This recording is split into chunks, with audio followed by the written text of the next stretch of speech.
Welcome, everyone, to Monday Minutes. Thought I'd do a follow-up on the last episode about wine. Basically, most wine is just Kool-Aid. Isn't really what we all thought it was it? So today I thought we'd go over some of the other ones that we sometimes consume. All the basics, all the regular stuff. Not going to get into all the pre-made canned alcoholic beverages and all the things like schnapps and, all that. We're just going to get into the normal ones you've always known of. But I'm going to state right now, I am not saying alcohol is good for you. I am just trying to teach you what's in your beverage. Some say alcoholic beverages can be healthy. Maybe, but the alcohol is in the rest of the mix. Therefore, I can't state any health claims. I said this a couple weeks ago. There are trade-offs to what you consume. Everything has consequences. If you're going to consume these, I think it is best to know what you are buying and to consume the best quality you can find and enjoy and afford. Problem is, there are no laws that state what's in all of our alcoholic beverages. This is on purpose. Kind of talked about it on Wednesday with the wine episode, but they just don't have to state anything.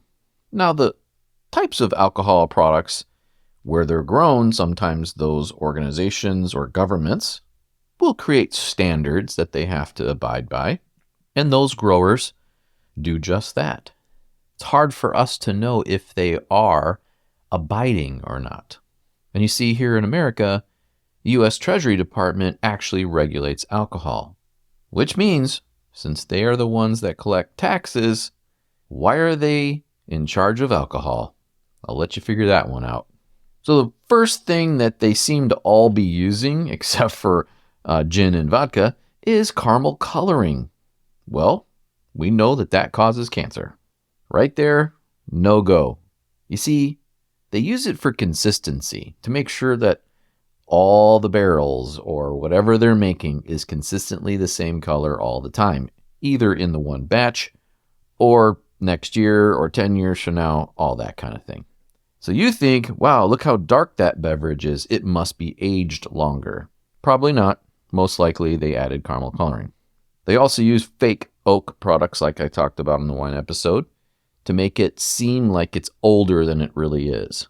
So they can fake you out just like they can with wine. In some alcohol, instead of using sugar, they will actually use artificial sweeteners, like aspartame. Really? Splenda. Seriously? I mean, just use sugar. Why do you have to use artificial sweeteners? That's crazy. We know they're not good for you. So not only are you consuming alcohol, but then you're consuming a poison that we know causes cancer to sweeten it a little bit. I mean, does anybody like the taste of aspartame? Because I don't think anybody really does. I know you get addicted to it in your diet colas, if you know what I mean.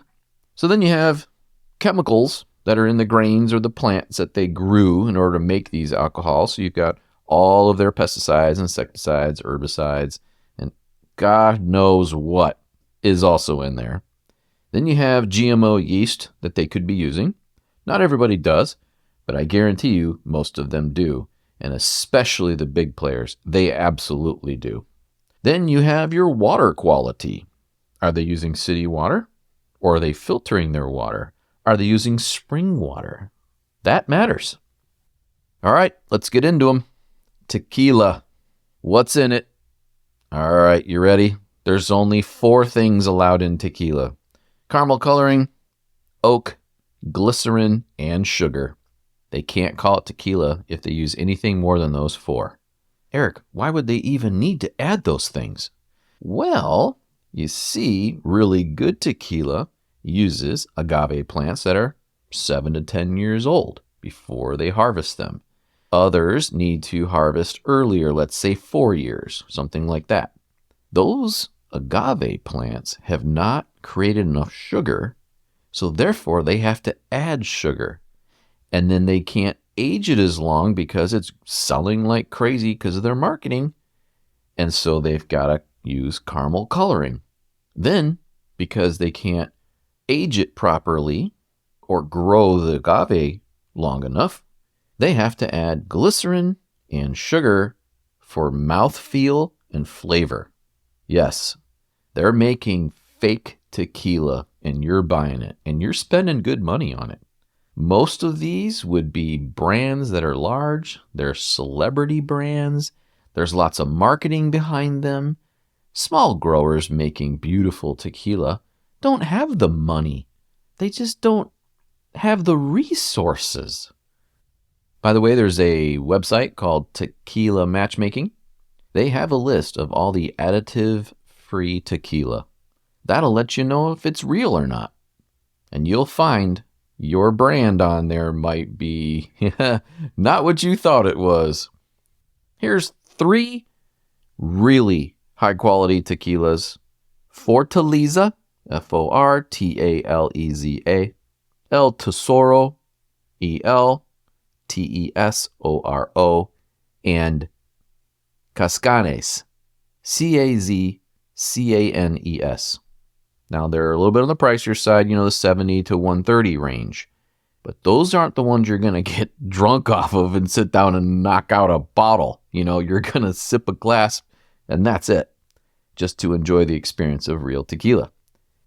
Easier to find than those 3 would be something like El Tequileno, Eltequileno, or Siete Leguas. Probably just butchered that, but Siete, second word, Leguas. This is all in the transcript, so you'll be able to go back and see those brands in the transcription. Let's talk beer. Largest alcohol consumption in America, that's for sure. Probably the world. Most of the small, really high-quality, additive-free beer manufacturers, these little craft breweries and stuff, they're all getting bought up by all the big ones, all the big brands you've ever heard of. You can't trust those brands, those small ones either. I could name some brands that you've probably seen in the store, but I'm gonna hold off on that. You just need to do your own research. So just when you think it's a normal little craft brewery, it's actually owned by one of the big 3. You know who they are. So you need to make sure of what they're using. Go to the website. Does it say additive-free? Is it all natural? Etc. Beer has more chemicals in it than any of the other alcoholic beverages. It's basically just a brewed food, if you really think about it.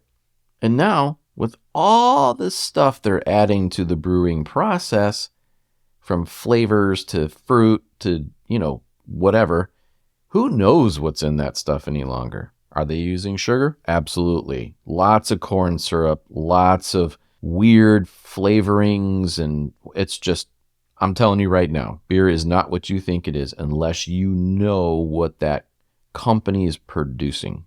All the cheap beers use GMO sugars, mostly corn. They're not even using barley in their grains that they use. Most of these big brands, it's literally corn. Really? Corn? Yes. You know who else uses corn? The coffee industry. And of course, they admit this, that they're using GMO sugars and say there's nothing wrong with this. We're fine. You're fine. There's no issues. Sure, you're just doing it because it's cheap. You're making cheap product, kind of like the fast food industry. So you're the fast food of beer. Almost all of the beer companies use caramel coloring. And remember, all these alcoholic type products, they don't have to tell you what's on the label. They don't have to tell you what's in it on the label.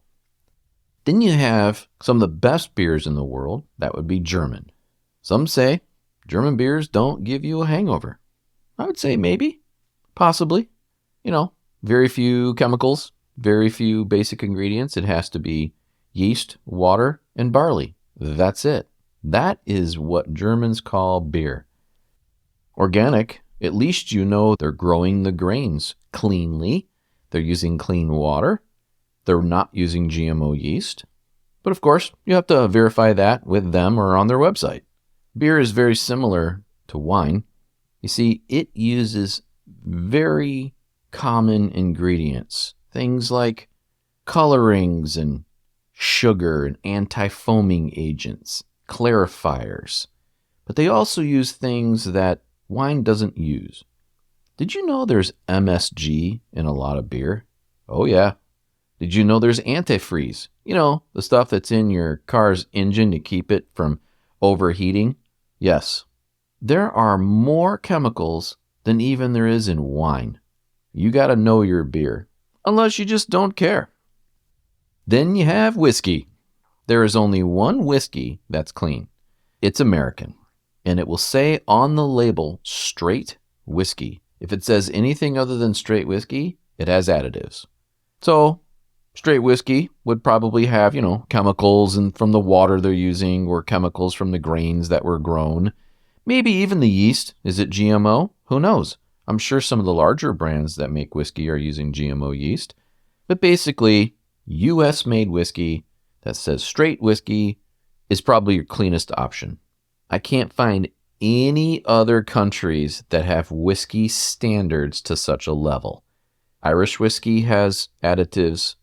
Sorry, all you Irishmen, but that's just the way it is.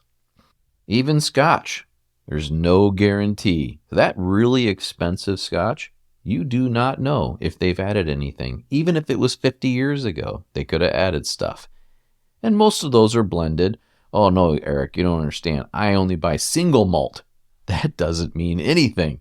There are no standards, so you have to trust them. Now, you can find out from them. Like I said, do your research. The one that surprised me the most was cognac. Lots of additives, especially sugar and caramel coloring. Really? It's supposed to be, the highest level of alcohol beverages. Well, it's not. So what about gin? Besides the botanicals that are in there, pretty much just a straight corn, wheat, barley, or rye alcohol. So you're going to have the chemicals from the growing process of those grains, but also maybe the botanicals aren't organic either. Then we have rum. Almost 75% of the rum brands have sugar added, and I mean a lot of it. I've seen anywhere from 4 or 5 grams per bottle to up to 200 grams per bottle. And it's not even a flavored version like pineapple or something. They use tons of caramel coloring. Almost all of the dark rums are just caramel coloring. But if you get rum from Martinique, it has to be pure. They can't add anything. That's one of those areas, like I was talking about with wine and with tequila, where they have their own standards. They do not deviate from those. Which leaves the most controversial one of all, vodka. Just because it's clear doesn't mean it's clean. I say that about water as well. Vodka is one of the worst offenders. The main thing that they use as an additive is glycerol.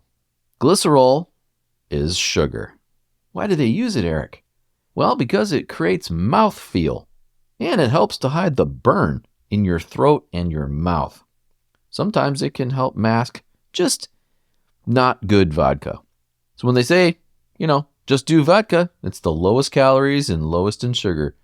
Nope. You have to know if it is. One of the best brands that will not add anything, if you've never tasted or had Valentine vodka, it's a Detroit-produced product. No additives, and they have won more awards now. They have been crowned the best vodka in the world, all kinds of stuff. I'm telling you, it's that good. But I'm sure there's others that are just as good. They're just small, and maybe they're not in America. Maybe they're in other places. Maybe you make your own vodka at home. Wink, wink. Organic vodkas basically have nothing in them, no additives, so they're the cleanest. But you still have to make sure and find out if they're actually additive-free. It's not that hard to do on any of these. Look at their website. Email them. Call them. Get on their social media. If you do their social media and you ask a question, they have to answer. And if they don't, or they give you some runaround type answer, you can put them on the spot. There's also companies online that are producing results of testings done on many different alcoholic beverages and brands as well. Like I said, I'm not telling you to drink these, and I'm not telling you that they're healthy. I'm just saying if you're going to do something like this, you should know what you're drinking. I mean, really, it's like water. You need to know what you're putting in your body, especially something that can potentially harm you if you do too much of it. You need to know what you're drinking. I hope this was helpful. Oh, here's a quick one I just remembered. To find out if your tequila has added sugar, if you take a little bit of it, or you could use this for vodka as well, but it's better with tequila. You put a little bit in your hand and rub it around in your hands like you would lotion, and then smell it. You'll be able to smell the characteristic qualities of that tequila. And if it's sticky on your hands, you'll know there's sugar in there. Same with your vodka. You're just not going to smell any attributes. All right, that's it for today. See you Wednesday. Take care of yourselves. Thank you for listening. You know the drill. Everything's in the show notes.